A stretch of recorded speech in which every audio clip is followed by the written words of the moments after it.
Bismillahirrahmanirrahim. Assalamualaikum warahmatullahi wabarakatuh. Alhamdulillahi nasta'inu wa nastaghfiruh wa na'udzu bihi min sururi anfusina wa min sayyiati a'malina. May yahdihillahu fala mudilla lahu wa may yudlil fala hadiya lahu. Asyhadu an la ilaha illallah wahdahu la syarikalah wa asyhadu anna Muhammadan abduhu wa rasuluh la nabiyya ba'dah. Qala Allah ta'ala fil Qur'anil 'azim, a'udzu billahi minasy syaithanir rajim. Bismillahirrahmanirrahim. Kullu nafsin dha'iqatul maut. Al-ayah. Shadaqallahul 'azim. Sahabat well to do yang dirahmati Allah subhanahu wa ta'ala, pertama, marilah kita selalu memanjatkan rasa syukur kehadirat Allah subhanahu wa ta'ala, karena sampai pagi ini kita masih diberi kesehatan, baik sehat badan maupun sehat pikiran. Itu adalah anugerah ataupun rizki yang sangat besar dari Allah subhanahu wa ta'ala, yang harus kita syukuri dan kita manfaatkan sebaik-baiknya. Salawat dan salam selalu kita aturkan kepada junjungan alam Nabi besar Muhammad Sallallahu Alaihi Wasallam, satu-satunya manusia yang menjadi teladan kita, yang layak dicontoh segala perilakunya dan ucapannya, yaitu Nabi besar Muhammad Sallallahu Alaihi Wasallam. Dan semoga kita ini termasuk umatnya yang akan mendapat syafaat di hari kiamat nanti. Amin ya rabbal alamin. Sahabat bertuduh sekalian, kematian pasti akan datang. Kapanpun itu kematian akan datang dengan pasti. Rhoma Irama telah menggambarkan dalam sebuah lagu, suatu saat pastikan datang, saat-saat paling menakutkan, sang malaikat pencabut nyawa kan merenggut ruhmu dari badan. Tak seorang pun yang akan dapat menolongmu dari kematian, juga hartamu tak akan mampu menebusmu dari kematian. Ada dua cara kematian, tergantung amal dan perbuatan. Ada yang bagai rambut dicabut dari tepung, ini mati bagi yang takwa. Namun bagi orang yang durjana, mati kan merupakan derita. Sakitnya bagai sutra dicabut dari duri, ini azab Tuhan yang nyata. Sahabat well to do sekalian, kematian pasti akan datang. Kullu nafsin dha'iqatul maut. Segala yang bernyawa pasti akan merasakan mati. Semua yang hidup pasti akan mampus, kecuali Allah Azza wa Jalla. Suatu saat pastikan datang, saat-saat yang paling menakutkan. Semua orang ketakutan dengan datangnya kematian, namun kadang lalai tidak mempersiapkan diri. Semua tahu berapa sisa uangnya, semua tahu berapa sisa makanan yang masih tersisa. Mereka kekurangan uang, mereka tahu, dan mereka akan sibuk mencari uang, dan mereka akan ketakutan tidak mempunyai uang. Tapi ingat, mereka atau kita semua tidak tahu berapa sisa umur kita.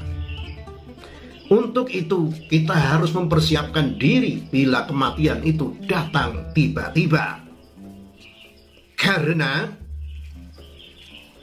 bayi belum lahir meninggal ada dan pantas. Baru saja beberapa menit lahir dari rahim sang ibu meninggal ada juga. Yang baru berumur hitungan bulan meninggal pantas juga. Yang masih usia SD, usia remaja meninggal banyak juga. Yang masih usia muda, lagi happy-happy, lagi usia senang-senang meninggal, layak juga. Yang sudah pensiun, yang sudah sangat tua, memang sudah saatnya. Suatu saat pastikan datang, saat-saat paling menakutkan. Kebanyakan dari manusia akan takut datangnya mati. Namun kematian pasti akan datang. Sang malaikat pencabut nyawa akan merenggut ruhmu dari badan. Bila kematian datang, maka sang malaikat pencabut nyawa, malaikat Israel, akan menghampirimu, akan mencabut nyawamu dari ragamu. Bila Israel datang memanggil, jasad terbujur dan kedinginan. Bila Israel datang memanggil, jasad terbujur di pembaringan. Seluruh tubuh akan menggigil, sekujur badan dan kedinginan. Bila Israel sudah datang, tak seorang pun yang akan dapat menolongmu dari kematian. Tak seorang pun yang akan dapat menolongmu dari kematian. Juga hartamu tak akan mampu menebusmu dari kematian. Bila Israel sudah datang, maka tak seorang pun yang akan dapat menolak kematian. Tak seorang pun, tak sesuatu pun yang dapat menebus kematian itu. Juga hartamu tak akan mampu. Apalagi yang hidupnya bergelimang harta, tetapi harta itu diperoleh dengan cara yang haram. Cara mencuri, merampok, korupsi yang sampai ratusan triliun. Yang sebenarnya itu adalah milik masyarakat Indonesia. Ketika tidak ada korupsi, kata Pak Mahfud MD, setiap warga Indonesia bisa mendapatkan 20 juta rupiah per bulan tanpa kerja. Itu bila tidak ada korupsi di Indonesia. Namun kenyataannya korupsi di Minerba, korupsi di mana-mana. Ingat, ada dua cara kematian, tergantung amal dan perbuatan. Ada yang bagai rambut dicabut dari tepung, ini mati bagi yang takwa. Dalam lagu ini digambarkan ada dua cara kematian. Yang pertama, ada yang bagai rambut dicabut dari tepung. Bayangkan rambut dicabut dari tepung, begitu halus, begitu lembut, lancar. Cabut dari tepung, geli. Itulah mati bagi orang yang takwa. Tanpa terasa, tidak ada rasa sakit sama sekali. Maka marilah kita selalu meningkatkan ketakwaan kita kepada Allah Subhanahu wa ta'ala. Ittaqullaha haqqa tuqatih wa la tamutunna illa wa antum muslimun. Semoga Allah memberikan kita kematian seperti rambut yang dicabut dari tepung. Jangan yang sebaliknya. Namun bagi orang yang durjana, mati kan merupakan derita. Sakitnya bagai sutra dicabut dari duri. Ini azab Tuhan yang nyata. Wahai orang-orang yang durjana, wahai orang-orang yang selalu bermaksiat dalam hidupnya dan belum sempat bertaubat, ingat, sakitnya bagai sutra dicabut dari duri, ini azab Tuhan yang nyata. Orang-orang durjana dan orang-orang penuh kemaksiatan yang belum bertaubat, maka diibaratkan seperti kain sutra dicabut dari duri. Maka akan terasa susah, terasa sakit, dredel, akan istilahnya ditarik itu sangat susah, membredelkan, rontok semuanya. Ingat, para koruptor, harta yang Anda dapatkan akan menjadikan Anda ketika kematian seperti kain sutra yang dicabut dari duri. Para koruptor harus bertaubat mulai sekarang. Itu adalah harta milik rakyat Indonesia. Para koruptor dimanapun berada, ayo kita bertaubat sebelum ajal menjemput kita. Mari kita berbanyak beramal baik. Ikutilah perbuatan yang jahat itu, ditutuplah dengan amal-amal yang baik. Satu kejahatan tutuplah dengan 10 kebaikan. Ittaqillaha haitsuma kunta wattabi'is sayyi'atal hasanata tamhuha wa khaliqin nasa bi khuluqin hasan. Jadi kematian ada 2 macam. Pertama yang susah dan rasa sakit yang luar biasa. Yang kedua kematian yang sungguh lembut. Karena orang-orang ini adalah orang-orang yang bertakwa. Begitulah kalau orang ini husnul khotimah. Salah satu hal yang paling ditakuti manusia adalah kematian. Meskipun itu adalah sebuah keniscayaan, kemanapun kalian bersembunyi, kemanapun kalian berlari, maka kematian akan tetap datang. Jadi marilah kita berusaha untuk mencari husnul khotimah. Ya ayyuhalladzina amanu taqullaha haqqa tuqatih wa la tamutunna illa wa antum muslimun. Hei orang-orang yang beriman, bertakwalah kepada Allah dengan sebenar-benar takwa. Dan jangan sekali-kali kamu mati melainkan dalam keadaan beragama Islam. Amin ya rabbal alamin.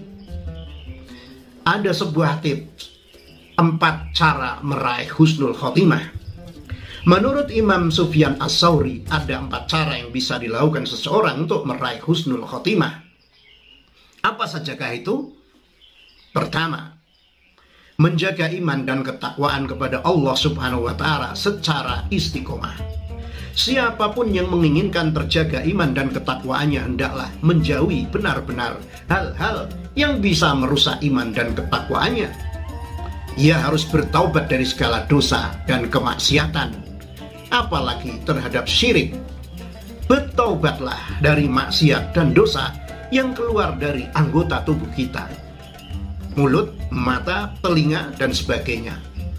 Mari kita bertaubat dari menggunjing, taubat dari menipu, taubat dari memfitnah, taubat dari mengadu domba, taubat dari iri hati dan dengki, taubat dari bermaksiat kepada Allah, taubat dari korupsi, kolusi, dan nepotisme, dan sebagainya. Hal itu bisa dicapai diantaranya dengan membaca doa seperti yang diajarkan Rasulullah Shallallahu Alaihi Wasallam. Allahumma inni a'udzubika an usyrika bika wa ana a'lamu wa astaghfiruka lima la a'lamu. Ya Allah, sesungguhnya aku berlindung kepadamu dari perbuatan syirik atau menyekutukanmu, sedangkan aku mengetahuinya, dan aku memohon ampun kepadamu terhadap kesyirikan yang tidak aku ketahui.